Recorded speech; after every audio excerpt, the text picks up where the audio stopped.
Budget का आकार 8,08,736 करोड़ 6 लाख है, जिसमें उत्तर प्रदेश के सभी विभागों का ख्याल रखा गया, चाहे उच्च शिक्षा हो, माध्यमिक शिक्षा हो, बेसिक शिक्षा हो, सिंचाई हो, लोक निर्माण हो, सभी स्वास्थ्य हो, सभी विभागों का समान रूप से ख्याल रखा गया है। और निश्चित रूप से जो माननीय प्रधानमंत्री आदरणीय नरेंद्र मोदी जी ने 2047 तक विकसित भारत का जो सपना देश को दिखाया है, उस सपने को निश्चित रूप से पूरी करने वाला बजट है। आदरणीय अधिष्ठाता महोदया, हमारे बस्ती की पहचान, हमारे बस्ती मंडल की पहचान डुमरियागंज जो अब सिद्धार्थनगर हो गया, जो हमारा खलीलाबाद है, संत कबीर नगर हो गया, हमारे बगल में अकबरपुर अंबेडकर नगर हो गया, फैजाबाद अयोध्या हो गया, इलाहाबाद प्रयागराज हो गया। लेकिन पूरे देश, पूरी दुनिया में आज भी 155 साल पुराना जो जिला बस्ती है, उसको लेकर के जो कभी हमारी पहचान की बात होती है तो पहचान का संकट होता है। बस्ती, कौन सा बस्ती?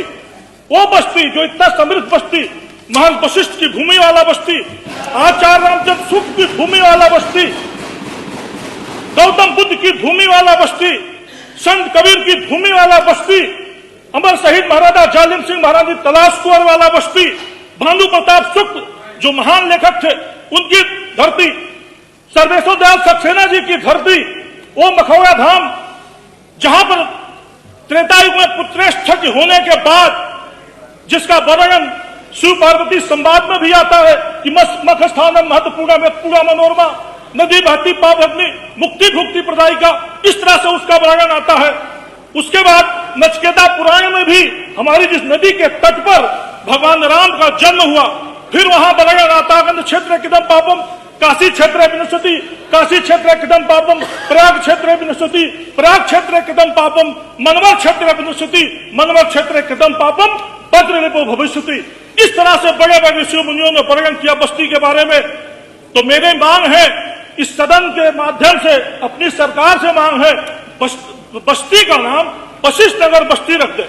और मेरी एक मांग और है कि बस्ती इतना पुराना जिला, पूरे पूर्वांचल में आचार्य रामचंद्र शुक्ल पूरी दुनिया में प्रसिद्ध हैं, उनके नाम पर एक हिंदी विश्वविद्यालय की स्थापना की मांग करता हूं।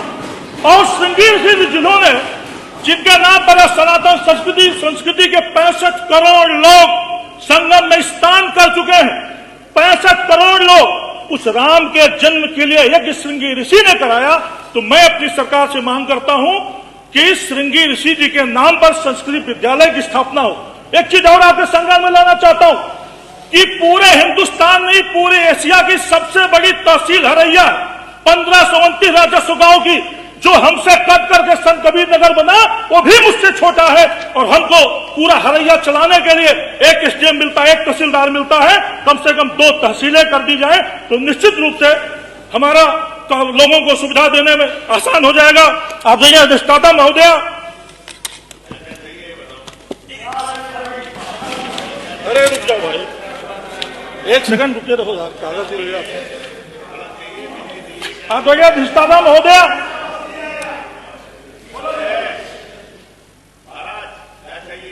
टूटे हुए तारों से निकले बसंती स्वर, टूटे हुए तारों से निकले बसंती स्वर, पत्थर की छाती पर उगाए नौ अंकुर, झरे सब पीले पात, झरे सब पीले पात, कोयल की कुहुक रात, प्राची की अरुणिमा में रेख देख पाता हूं, गीत नए गाता हूं, गीत नए गाता हूं। अभियान हो गया। भारत ने इस सदी में 2 अद्भुत अकल्पनीय अविशिष्ट नए घटनाएं देखी है। कोरोना काल में पूरा देश प्रधानमंत्री मोदी जी के आह्वान पर अपने घर में बंद हो गया, और दूसरा पूरा देश 144 साल बाद ये जो हमारा महायोग हुआ, उस महायोग में प्रयाग में त्रिवेणी में पुण्य की डुबकी लगाने के लिए पूरा देश सड़क के रास्ते, ट्रेन के रास्ते, हवाई रास्ते प्रयागराज पहुंचा। कश्मीर से कन्याकुमारी तक, अटक से कटक तक पूरा देश सनातनी हिंदू महाकुंभ में त्रिवेणी के इस पावन संगम में पुण्य की डुबकी लगाने के लिए उबल पड़ा। यह अजूबा हमारी पीढ़ी के लिए अद्भुत है, जो इस पीढ़ी में दोबारा घटित नहीं होगी। ये दोनों घटनाएं हमारे देश का हिफाजत आदरणीय मोदी जी, आदरणीय योगी जी पर अटूट विश्वास को प्रकट करता है। विपक्ष के कुछ लोग महाकुंभ में सड़कों पर जाम देखते हैं, सड़कों पर भीड़ देखते हैं, अपनी सुविधाएं देखते हैं, और इससे उतर कुछ लोग उसकी दिव्यता, उसकी भव्यता, उसके अध्यात्म की शक्ति को देखते हैं।